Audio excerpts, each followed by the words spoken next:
अच्छा देखो, पहले तो जिन जिन को पता है कि इस टी शर्ट का मीनिंग क्या है कमेंट कर देना।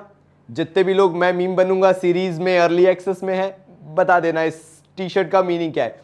एंड दूसरी चीज, ये पूरा टाइम टेबल उनके लिए है या पूरी स्ट्रैटेजी उनके लिए है जो ना दिन 25 के मेंबर हैं, ना रिकॉर्डेड के और ना अर्ली एक्सेस मेंबर्स हैं मैं मीम बनूंगा सीरीज के। तुम लोग की स्ट्रैटेजीज पूरी की पूरी मैं पहले ही बता चुका हूं, ऐप पे अवेलेबल है, वो देख लेना।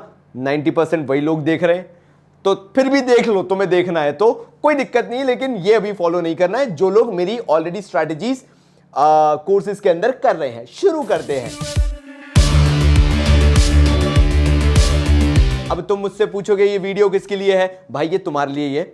अगर तुम्हें अभी तक ये हिंट नहीं है कि तुम्हारे पास ये क्या गोल्डन टाइम पीरियड है ये 10 दिन का, तो मैं तुम्हें बताने आ गया हूं कि क्या करना है तुम्हें। देखो भाई, बात सिंपल सी है।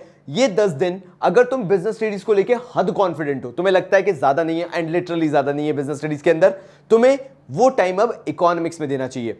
अगर तुम्हें मुझसे इकोनॉमिक्स पढ़ना है ये 10 दिन में, कैसे तुम पूरा इकोनॉमिक्स का सिलेबस कंप्लीट करो, मैंने डिस्क्रिप्शन में लिंक दे दिया है, तुम वहां से भी कंप्लीट कर सकते हो।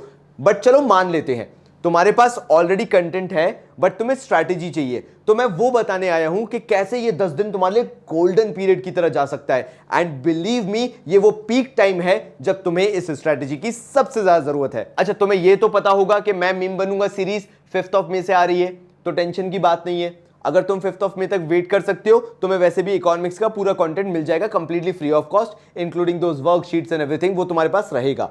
सारे लिंक में मैं डिस्क्रिप्शंस डाला करूंगा 5 मई से। लेकिन अगर ये 10 दिन तुम्हें गोल्डन पीरियड अचीव करना है कि क्या करूं भाई, मैं सबसे पहले बोलूंगा नेशनल इनकम पे ध्यान दो, क्योंकि नेशनल इनकम अभी तुम्हारे लिए सबसे ज्यादा इंपॉर्टेंट हो जाता है, बिकॉज ये टाइम लेगा। और इसके लिए टाइम क्यों लगेगा? बिकॉज देखो, तुम जो 3 घंटे दिन के दोगे, मैं बोल रहा हूं 3 दिन के अंदर कंप्लीट हो जाएगा। वो 3 दिन में जो तुम 3 घंटे दोगे वो न्यूमेरिकल्स में तुम्हारा यूज होगा।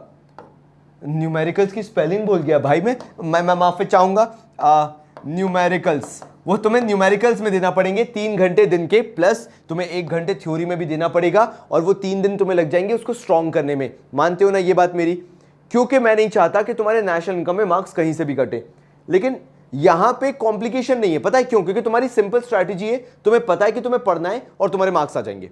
तुम्हें ये 3 दिन 3 घंटे न्यूमेरिकल, मतलब जो न्यूमेरिकल पार्ट है पूरा का पूरा, और 1 घंटे थ्योरेटिकल पार्ट में देना। दैट मींस 4 घंटे अगर तुम दिन के देते हो, 3 दिन में तुम्हारा पूरा नेशनल इनकम खत्म यार।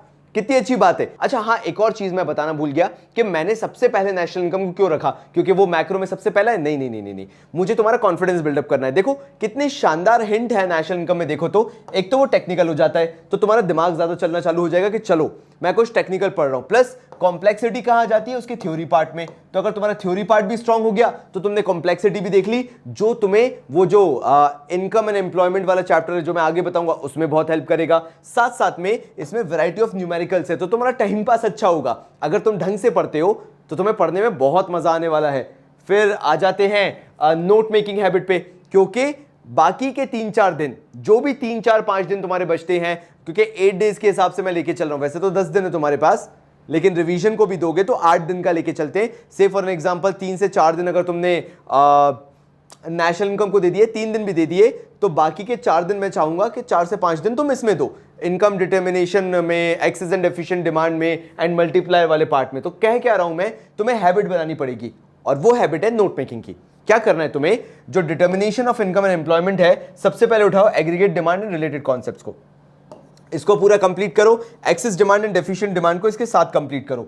ये दोनों जो हैं तुम्हारे लिए बहुत शानदार नोट्स बनाने का जरिया हो जाएगा, सो दैट जब बोर्ड एग्जाम्स के टाइम पे तुम एंड मोमेंट रिवीजन कर रहे हो तो तुम्हारे पास कंटेंट अवेलेबल हो दोनों का, aggregate demand and related concepts का and excess and efficient demand का। भाई दोनों में शानदार नोट्स बनते हैं अगर तुम तरीके से नोट्स बनाओ। खुद के नोट्स बनाना, देखो बाहर सारे नोट्स अवेलेबल हैं, सारा कंटेंट अवेलेबल है, मैं वो मांग ही नहीं रहा, मैं कह रहा हूं तुम खुद के नोट्स बनाओ, सो दैट तुम्हें भी अच्छा फील हो, तुम्हारी भी प्रैक्टिस हो, और टर्म 2 के जब तुम एग्जाम्स देने जाओ तो that should not be the first time जब तुम आंसर्स लिख रहे हो।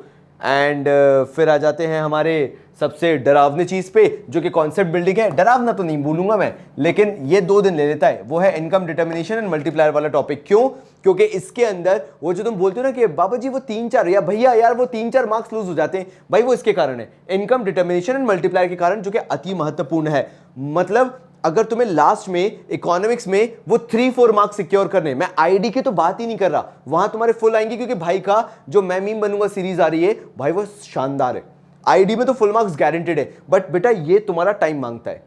इनकम डिटर्मिनेशन एंड मल्टीप्लायर, यहां पे कोई छोटू सा न्यूमेरिकल फंस गया मल्टीप्लायर वाला, या कुछ भी कॉन्सेप्चुअल पूछ लेना भाई, तो वहां 2-4 मार्क्स कटने के गारंटी चांसेस हैं। और मैं चाहता हूं कि तुम 2 दिन देके वो कॉन्सेप्ट बिल्डिंग कर लो, वो अपने कॉन्सेप्ट स्ट्रॉन्ग कर लो कि होके भी तुम्हारे मार्क्स नहीं कटे। तो भाई यही नॉलेज आज मैं देने आया था। अच्छा लगा हो तो वीडियो लाइक कर देना, क्या फील कर रहे हो कमेंट भी कर देना। तब तक के लिए बहुत सारा प्यार और धन्यवाद।